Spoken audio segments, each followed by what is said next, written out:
جان عزیز و فرحت دل و جان سدا خوش رہو۔ آج سے کوئی ایک ہفتہ قبل تمہارا محبت نامہ موصول ہوا، حالات سے آگاہی ہوئی۔ تم یقیناً سوچتی ہوگی کہ میں نے جواب دینے میں اتنی تاخیر کیوں کی۔ میں بخیریت ہوں، لیکن اس بار تمہارے خط کے جواب میں مجھے ایک ایسی بات لکھنی ہے، ایک ایسی التجا کرنی ہے جس کی جرأت اپنے میں پاتا نہیں۔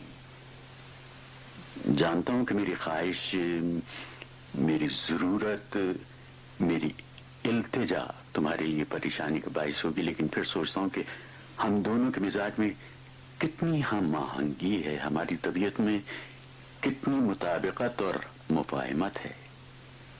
تم مجھے اور میں تمہیں اس قلیل مدت میں اتنی اچھی طرح سمجھ گئے، گویا کہ ہم ایک دوسرے کو صدیوں سے جانتے ہیں، چاہتے ہیں، پوچھتے ہیں۔ گویا ہم صرف اور صرف ایک دوسرے کے لیے تخلیق کیے گئے ہیں۔ 6 ماہ کی مدت ہوتی ہی کیا ہے؟ ہم شادی کے 6 مہینے کے بعد ایک دوسرے سے الگ ہو گئے اور اب 6 ماہ سے ایک دوسرے سے علیحدہ ہیں۔ گو کہ یہ علیحدگی انتہائی اذیت ناک ہے، لیکن بیتے ہوئے دنوں کی یاد، غربت کی مسرت کے وہ شب و روز میری زندگی کا سرمایہ عظیم ہے۔ تمہارا قرب، تمہاری محبت، وہ عظیم و بے پناہ محبت جسے میں ایک چھوٹے سے لفظ محبت میں مقید نہیں کر سکتا۔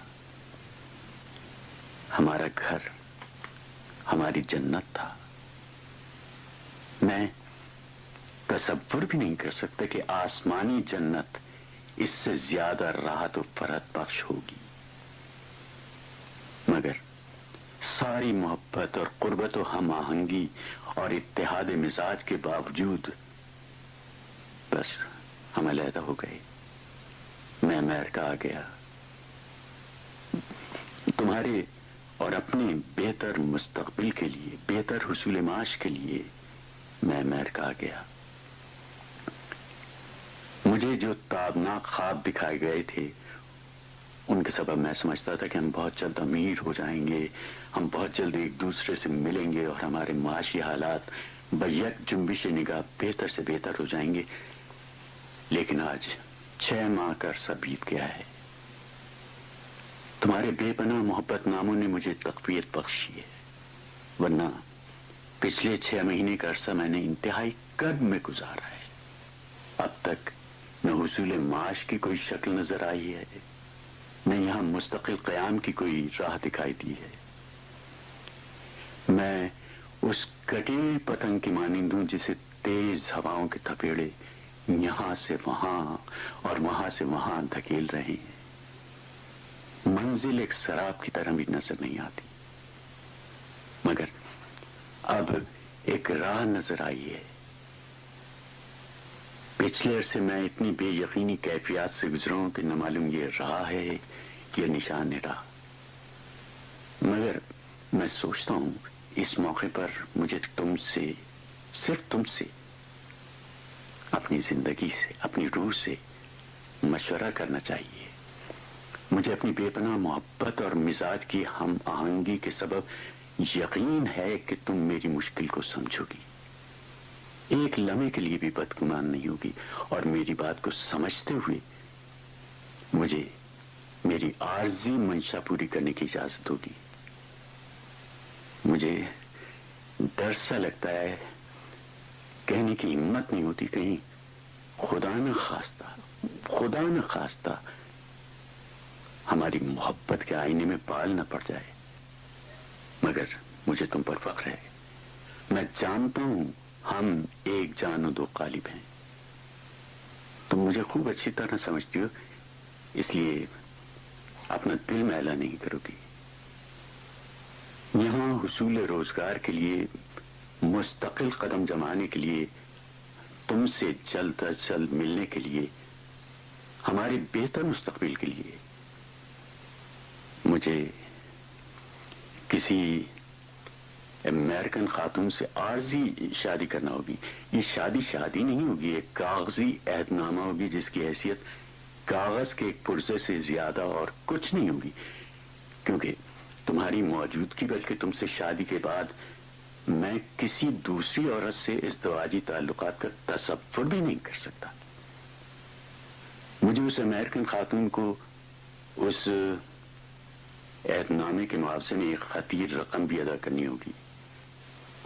ہمارے درمیان محض کاروباری رشتہ ہوگا، اس لیے کہ اس فرضی رسم کو پورا کرنے کے بعد مجھے یہاں قیام کی اور یہاں کام کرنے کی اجازت ہوگی. اور مجھے یقین ہے تم میری مشکل کو سمجھتے ہوئے مجھے اس کی اجازت دے دو گی. تمہاری اجازت کے بغیر ایسا کرنے کی مجھ میں ہمت نہیں ہے. گو کہ یہ محض ایک کاروباری معاہدہ ہے، لیکن میں تم سے کچھ کبھی بھی کسی حال میں کچھ پوشیدہ نہیں رکھنا چاہتا. انتہائی ٹھنڈے دل سے میری بات پر غور کرو اور مجھے اپنے فیصلے سے آگاہ کرو. مجھے امید ہے تم میری محبت پہ یقین کرتے ہوئے فیصلہ کرنے میں تاخیر نہیں کرو گی. جواب کا منتظر، تمہارا. میرے سرتاج، آپ کا نوازش نامہ موصول ہوا. پڑھ کر دل ازحد ملول ہوا کہ میرا خدائے مجازی، میرا خاوند اس قدر پریشانی کی زندگی گزارتا رہا اور مجھ پر اپنی پریشانیوں کا اظہار نہ ہونے دیا. مجھے اگر اس تکلیف کی آپ پہلے سے خبر کرتے تو میں یقیناً کہتی آپ لوٹ آئیے، ہم یہیں کسی طرح گزارا کر لیں گے. میں خود بھی کچھ کر لوں گی. آخر سلائی، کڑھائی، بنائی میں نے کس دن کے لیے سیکھی ہے. ہم دونوں اپنی نیا کے کھویا بن جائیں گے. ہم بے پناہ عیش و عشرت سے نہ سہی دکھ سکھ سے ایک دوسرے کے مونس و غمخوار بن کر زندگی گزار لیں گے. ہم ایک دوسرے کے لیے جئیں گے اور ایک دوسرے کا دکھ بانٹ لیں گے. ہمارے ماحول میں اگر سینکڑوں لوگ ہم سے بہتر حالات میں ہیں تو ہزاروں ہم سے بدتر حالات میں بھی تو زندگی گزار رہے ہیں. آخر ہم کیوں قناعت پسندی کا مظاہرہ نہیں کر سکتے؟ آخر ہم میں اپنے سے برتر و بہتر سے مقابلے کی تمنا کیوں ہے؟ اپنے سے کمتر کو دیکھ کر شکر خداوندی کا جذبہ کیوں نہیں ہے؟ اس بار خط میں آپ نے اپنی پریشانیوں کا اظہار کرتے ہوئے مجھ سے اپنی ایک ضرورت یا خواہش کی تکمیل کی اجازت چاہی ہے. آپ نے میری بے حد عزت افزائی کی ہے. میں آپ کی باندی ہوں اور آپ میرے آقا. آپ نے آقا ہوتے ہوئے باندی سے کچھ طلب کیا ہے. میں آپ کی کسی خواہش میں کس طرح حائل ہو سکتی ہوں؟ آپ کی ہر خواہش میرے لیے حکم کا درجہ رکھتی ہے. آپ کو مجھے اپنے فیصلے سے آگاہ کرنا چاہیے تھا، نہ کہ اجازت. مگر اب جب آپ نے مجھ سے اجازت چاہی ہے، مجھے ایک ایسے مشکل فیصلے کے لیے کہا ہے، تو میں انتہائی تذبذب میں پڑ گئی ہوں. اور اس کٹھن گھڑی میں مجھے ہر مشکل گھڑی کی طرح آپ کی مدد اور آپ کے سہارے کی ضرورت پڑی ہے. آپ ہی میری منزل بھی ہیں اور رہنمائے منزل بھی. اس مشکل میں بھی ایک اچھے دوست، ایک اچھے ساتھی کی طرح میری رہنمائی کیجیے. اس مشکل فیصلے میں میری مدد کیجیے. اپنے آپ کو میری جگہ رکھیے اور سوچئے کہ آپ اگر میری جگہ ہوتے تو اس مسئلے کا کیا حل تلاش کرتے. تھوڑی دیر کے لیے سوچئے کہ میں امریکہ میں ہوں اور آپ پاکستان میں. یہ خط آپ نے مجھے نہیں بلکہ میں نے آپ کو لکھا ہے، اور خط کا جواب مجھے نہیں بلکہ آپ کو میری طرف سے دینا ہے. فیصلہ دیجیے اور اس فیصلے کو میرا فیصلہ سمجھیے. مجھے آپ کا ہر فیصلہ ہر لمحے قبول ہوگا. بادلے ناخواستہ نہیں، بس سر و چشم. کیونکہ آپ کے فیصلے کی تائید کرنا میرا اخلاقی، میرا مذہبی اور یقین کیجیے میرا دلی فرض ہے. مجھے آپ کے حکم کی تعمیل کرتے ہوئے جو فرحت و انبساط حاصل ہوگا اس کا اندازہ آپ کو بخوبی ہے.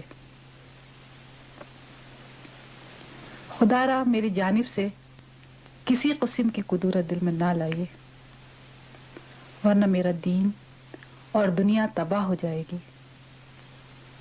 مجھے آپ کی خوشیوں سے ایک قلبی سرور حاصل ہوگا. خدا را فیصلے میں تاخیر نہ کیجیے اور مجھے اپنے فیصلے سے آگاہ کیجیے. آپ کی باندی